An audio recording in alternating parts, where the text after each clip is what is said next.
Yo, what up? It's your boy Hard 8, the truth for YouTube, your favorite commentator's favorite commentator.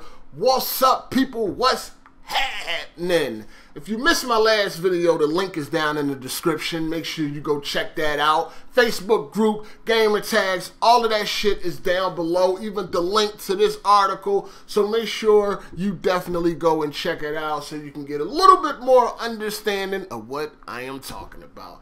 Now, one of the developers of a new game called Kingdom Come, which is Kingdom Come Deliverance, which is a CryEngine powered RPG based on medieval history.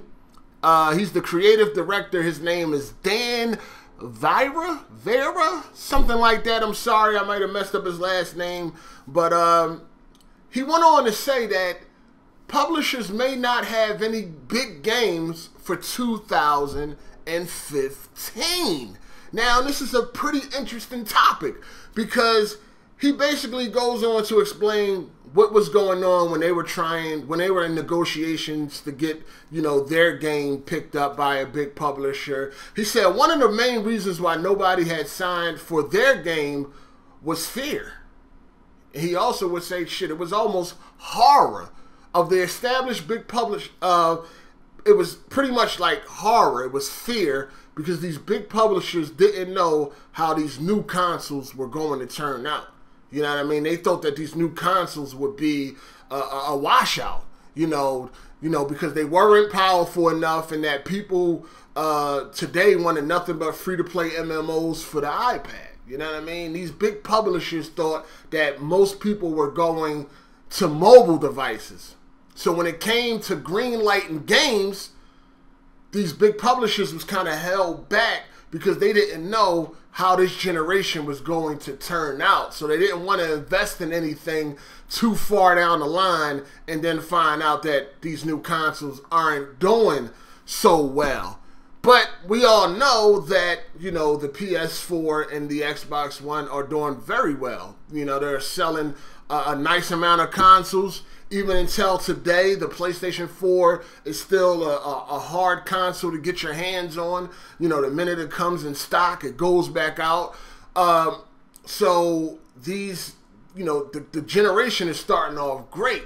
Now, with that being said, now, this is not anything fact or whatever like that. This guy, he's just giving, his opinion on the situation because of what he heard and what was going on when they was trying to get their game picked up by a big publisher and how these publishers were acting. So if this is true, then our worst fears of the gaming industry could be coming closer to reality than we previously thought.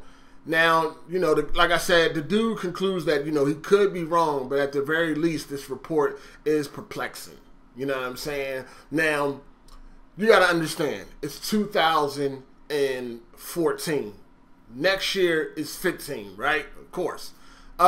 These big budget games that we all look forward to, these big games, these games that have high development costs and things like that, these are not games that you could just put out within a year's time. These games take years to develop for. And I'm not talking about games like Assassin's Creed, which, pretty much is nothing but a reskin with a different story every year. You know what I mean? That's not a game that's rebuilt from the ground up or whatever like that. It's pretty much the same fucking game. But these big budget new IPs and things like that we are looking forward to, these games take time to develop for. So what this guy is saying is that these publishers wasn't trying to greenlight anything like that until they saw the outcome of this generation.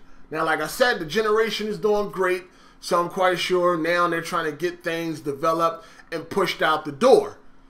But 2015 is like, it's not that far away when it comes to development time for a video game. But also, on the other hand, we know that these motherfucking developers don't have no problem with releasing an unfinished title. And they'll finish it with a goddamn patch. You understand what I'm saying? They don't have no problem with releasing a 13 gigabyte patch to add the rest of the game and shit like that. You understand what I'm saying? So even if they don't have, even if these games are not 100% ready come 2015, they probably will be pushed out the door anyway. You know what I mean? So this is definitely an interesting topic right here that publishers felt like they didn't know how this console generation was going to go. Because, you know, a lot of people were saying consoles were dying just because the sales were down for the PS3 and the 360 in the last couple of years. But at the same time, I think it was more of just generation fatigue. You know what I mean? I think people were just sick and tired of the PS3 and the 360. It was time to move on. I mean, well, not the PS3 so much, because still, till the end, you got games like The Last of Us. But the 360 haven't had a decent exclusive in a long time. So I think a lot of people were just ready to move on. So, of course, sales was declining. But now you see, you know, the PlayStation breaking records and things like that. So people are definitely still in it for this console thing. It's just that they got tired of last generation. So now the publishers see this, and now they're probably trying to greenlight all types of projects, and a lot of them probably won't be done by 2015. But like I said, these publishers have no problem pushing out incomplete games. Battlefield 4 was not ready for launch, but it went out anyway.